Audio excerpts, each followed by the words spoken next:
Dr. Subramanian, the central bank has said that the Indian economy will shrink this year. And we heard from Goldman saying that it could be the country's worst recession on record. To your knowledge, how challenging will the path to recovery be? Haslinda, very good afternoon, and good afternoon to all the viewers.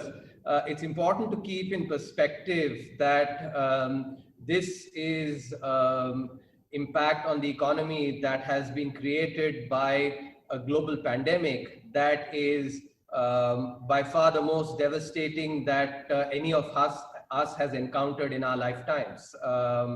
And in not just India, but the rest of the global economy also is suffering the consequences of the pandemic.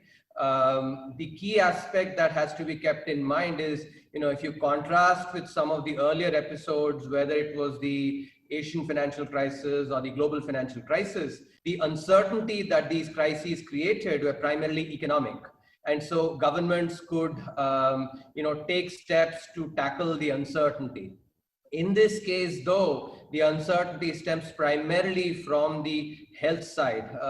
The fact that there is no vaccine yet for the pandemic, and therefore, various interventions that also have impact on the economy have been taken by various countries. So the primary source here is the uncertainty from the health side, and global economy itself is going to shrink. India is not an exception, in this globalized world.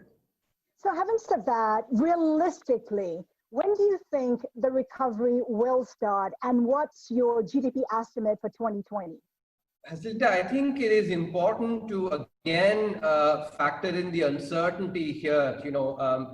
So let me go and use some information about a pandemic. The pandemic that was of this scale, in fact worse, happened more than a century back, which was the Spanish flu in 1918 and 1919, which was far more devastating, because about 1/3 of the population was infected then. The mortality rate was about 10%. In contrast, even with the large numbers worldwide with COVID, less than 1% of the population, global population, is infected so far. The mortality rate, global average, is about 3.4%, which is 1/3 of what it was. So far less devastating. But the reason I use this is that the recovery in the Spanish flu was a V-shaped recovery. But that V-shaped recovery happened after the pandemic was brought under control. So, inferring from that, therefore, it is critical to take into account when will we be able to bring the current COVID pandemic under control. The recovery will happen after that uncertainty from the health side is taken care of. If it so happens that in the latter half of the year we have the vaccine, then one can anticipate the V-shaped recovery starting in the second half. Otherwise, it will have to be next year. So you are confident that it will be a V-shaped recovery once the virus comes under control? I don't think anybody can be confident, with the kind of uncertainties that prevail. What one can say is that I would put my odds on a V-shaped recovery, greater odds on a V-shaped recovery. I think that would be fair to say. Dr. Subramanian, many economists are saying that India's fiscal package of 21 trillion rupees was too little to ease the pain of the industry, to ease the pain of the poor. They say there should be more measures because the damage to the economy is bigger than earlier estimated. I mean, what are your thoughts on that? Does that make a case for a second round of stimulus? So, a couple of points, Haslinda, on this. First, my office had looked at the packages that have been announced by various countries in great detail, OECD economies in particular. And one of the key aspects that stood out was that countries used the combination of fiscal, monetary, and liquidity measures. Just to give an example, if you take the package announced by the United Kingdom, which was supposed to be 15%, the overall package was 15%, but the fiscal component of that was a fraction, which was about 3.6, 3.7%. India is no exception on that as well. The overall package combined, when you combine fiscal, monetary, and the liquidity measures, is about 10% of GDP, but the fiscal component is actually lower. Related to this is the fact that, countries have utilized more, have used more measures in the areas where there is greater space. In the Indian context, therefore, we've actually used more liquidity and monetary measures because that's where greater space was available. And as the Chinese premier Deng Xiaoping used to say, I don't care about the color of the cat as long as it catches mice.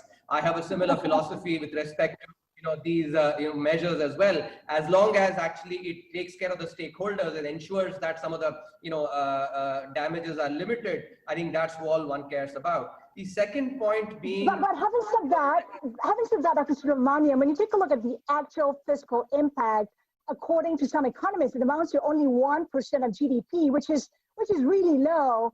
Why the fiscal prudence? Are fiscal constraints holding back the government from spending more? No, I was actually, in fact, coming to that point, Haslinda. As I was referring earlier, the uncertainty, that prevails, and uncertainty affects demand side because, people typically will not spend as much on discretionary goods and services till the uncertainty prevails because of what is called the precautionary motive to save. For instance, last week or a couple of weeks back, one of the foremost economists of our generation, Joseph Stiglitz, also wrote about this, in fact, questioning whether, while the uncertainty persists, whether it makes sense to actually, to sort of have some demand side impact. In fact, if, there is some analysis now done by the National Bureau of Economic Research for the United States, which also shows that the checks that have been sent, have been used primarily for spending on essential items like food, not on discretionary spending. For instance, spending on durable goods has not picked up at all despite the checks being mailed. The point I'm trying to make is that, when the uncertainty persists, demand side measures may not have as much bang for the buck. But once the uncertainty settles down, then demand side measures would make a lot more sense. And therefore, as a policymaker, it is important to try and ensure that the timing of the measures is also correct so that the maximum bang for the buck is generated. Dr. Subramanian, I want to touch on India's fiscal deficit target. India missed it last year, and the gap came at about 4.6% of GDP.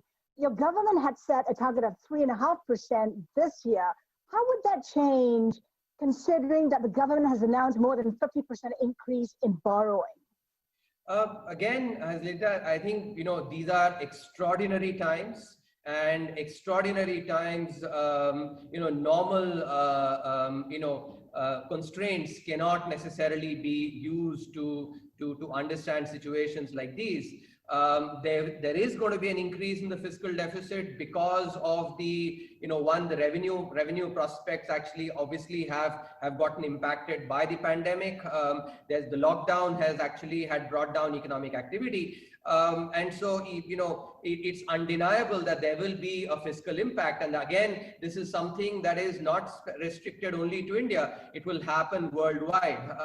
What is pertinent to keep in mind in the Indian context, though, and this is something that, my office has done some very careful analysis on, is when you look at fiscal deficit, you care finally about debt sustainability. Because fiscal deficit is basically, as our viewers understand, that's the difference between revenues and the expenditures of the government, including interest expenses in a particular year. But debt sustainability is when you look at it in a dynamic sense. And there, what is favorable for India is that we, even in a bad year, from next year onwards, we should be able to grow at 4-5% for sure. But maybe more. And therefore, debt sustainability, which depends on the difference between the growth rate and the cost of capital in nominal terms, would basically help us, because a high growth trajectory can bring debt sustainability. So I am not worried as much about the fiscal deficit, because given the high growth, we should be able to sustain the debt.